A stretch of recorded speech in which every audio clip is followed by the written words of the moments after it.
Hey everybody and welcome to ICO or No. Thanks for joining us. I'm Jeremy from Blockchain WTF, here today with our latest ICO review, and we're going to go over the STK token, a payment solution that hopes to bring mass adoption of their technology through existing payment networks. We'll go over the project using the 4 questions we use to evaluate every ICO, so keep watching and we'll get you up to speed on everything involving the Stack project. So let's start with our first question. What is the STK token and what problem does it hope to solve? Right now, cryptocurrency is at a tipping point. Mainstream news outlets are covering the rise of cryptocurrency. Coverage has gone from absolutely none to having regular segments on networks like CNBC. Last week, for the first time, I saw a major business news show actually do back-to-back stories on cryptocurrency and blockchain. So why hasn't it completely caught on yet? What's holding back adoption? Because very few merchants adopt cryptocurrency at point of sale or online, consumers must exchange cryptocurrencies into their local currency to make everyday purchases. In short, it's a hassle to use crypto as a payment solution because very few places are set up to accept that type of payment. Though there are some companies that have made products that enable retailers to accept Bitcoin payments, they are currently available at only a few number of locations. There are 2 problems that STK has identified that they hope to solve. The first, as we mentioned before, is a lack of merchant acceptance of cryptocurrency. In order to alleviate this problem, Stack has partnered with an existing payment network that will allow the cryptocurrency wallet to be used at 39 million merchant locations. The second problem, payments at point of sale must be complete in near instant time. Writing each payment transaction to the blockchain takes time depending on which network is being used. Different blockchains have different confirmation times, like Bitcoin has a 10-minute confirmation time, Litecoin has a 2.5-minute confirmation time.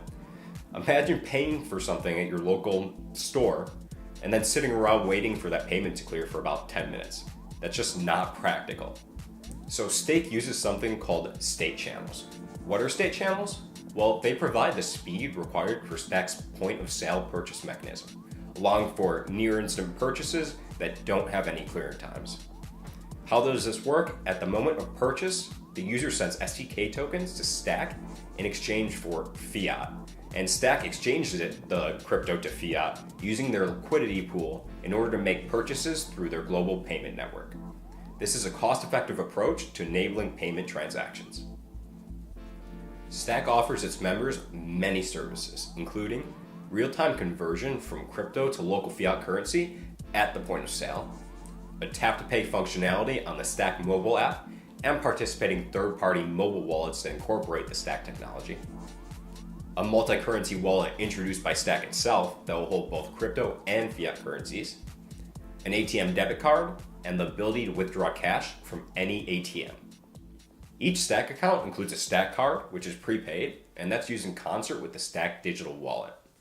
The Stack card will be accepted in over 200 countries at over 39 million points of acceptance.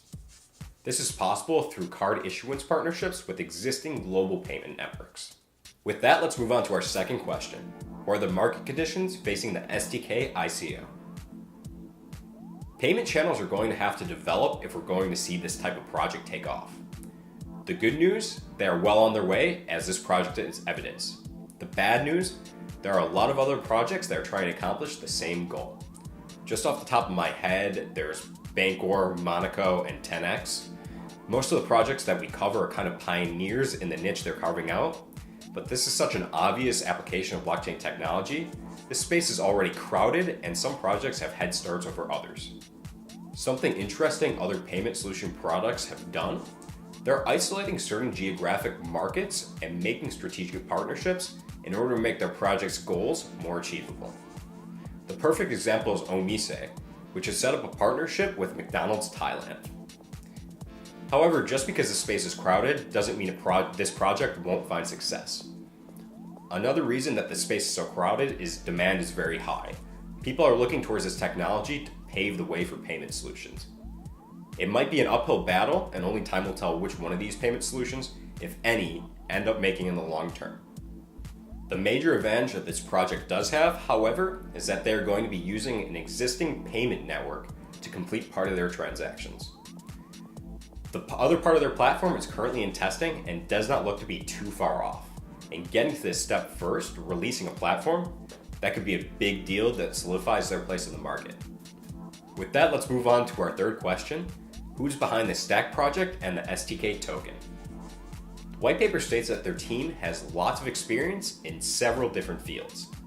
They essentially took professionals from financial services, technology, and marketing and put them all together in order to get the STK token. Having a diverse team coming from several different career backgrounds makes a project stronger.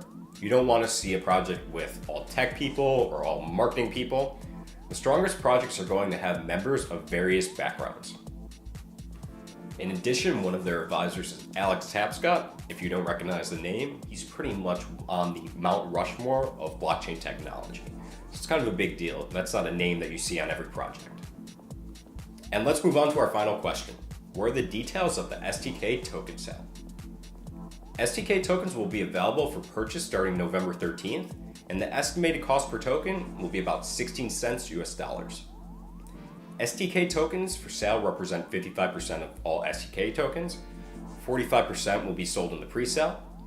For the token sale, a maximum of 310,000 ETH and a minimum of 3,600 ETH will be accepted for the sale of STK tokens. STK tokens are not available for purchase for residents of the United States or Canada because of existing security laws. However, that's really never stopped anybody before. The total supply of tokens is 1 billion, so 550 million will be released during the token sale. The money raised from the ICO will be used for marketing, solution development, integration of STK with Stack, and operation of their local exchange. And the remaining will be reserved for liquidity pool, bounty programs, and referrals. So that's our breakdown on all things Stack and STK. Hope you enjoyed it. It's definitely an intriguing project. Payment solutions, there's definitely big money there. It's going to be an uphill battle just because everybody is going to the same party, so to speak. However, Stack using existing global payment network, that might give them a step ahead. It's definitely a project to watch. Hope you enjoyed the video. If you did, leave us a like and also hit that subscribe button so you don't miss out on any of our future content. If you have any questions or comments on anything STK, Stack, or even ICOs in general, just leave those down below. Also, check out blockchain.wtf to explore all of our content. Promise you'll learn something. This has been Jeremy with Blockchain WTF. See you next time.